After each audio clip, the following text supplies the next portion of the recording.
ಅರ್ಜಿಯನ್ನ ವಜಾಗೊಳಿಸಿದೆ. ಅಷ್ಟೇ ಅಲ್ಲ, PIL ಸಲ್ಲಿಸಿದಂತವರಿಗೆ ಸುಪ್ರೀಂ ಕೋರ್ಟ್ ತರಾಟೆ ಕೂಡ ತೆಗೆದುಕೊಂಡಿದೆ.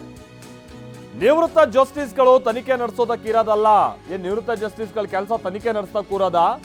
ಸುಮ್ಮನೆ ಕೋರ್ಟ್ ಸಮಯ ಹರಣ ಮಾಡಬೇಡಿ. ಈ ಸಮಯದಲ್ಲಿ ಭಾರತೀಯರು ಒಂದಾಗಿ ನಿಲ್ಲಬೇಕು. ಈ ರೀತಿಯ ಅರ್ಜಿಯಿಂದ ಸೇನೆಯ ಮನೋಬಲ ಕುಸಿತ ಆಗುತ್ತೆ. ಸೇನಾಪಡೆ ತನಿಖಾ ತಂಡದ ಬಗ್ಗೆ ಅನುಮಾನ ಪಟ್ಟಂತೆ ಇಂಥ ಅರ್ಜಿಯನ್ನ ಸಲ್ಲಿಸದಂತೆ ಸುಪ್ರೀಂ ಕೋರ್ಟ್ ವಾರ್ನಿಂಗ್ ಕೊಟ್ಟಿದೆ. ದಾಳಿ ಪ್ರಕರಣದ ನ್ಯಾಯಾಂಗ ತನಿಖೆಗೆ ಒಂದು ಸಾರ್ವಜನಿಕ ಹಿತಾಸಕ್ತಿ ಅರ್ಜಿ ಸಲ್ಲಿಕೆ ಆಗಿತ್ತು, PIL ಸಲ್ಲಿಕೆ ಆಗಿತ್ತು. ಅದಕ್ಕೆ ಸಂಬಂಧಪಟ್ಟಾಗಿನ ವಿಚಾರಣೆಯ ಸಂದರ್ಭದಲ್ಲಿ ಸುಪ್ರೀಂ ಕೋರ್ಟ್ ಬಹುತೇಕ ಈ ಅರ್ಜಿ ಸಲ್ಲಿಸಿದಂಥ ಮಂದಿಗೆ ಛೀಮಾರಿ ಹಾಕಿದೆ.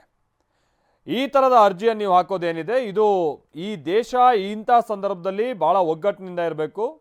ಆದರೆ ನಿಮ್ಮದು ಈ ವರ್ತನೆ ತದ್ವಿರುದ್ಧವಾಗಿದೆ.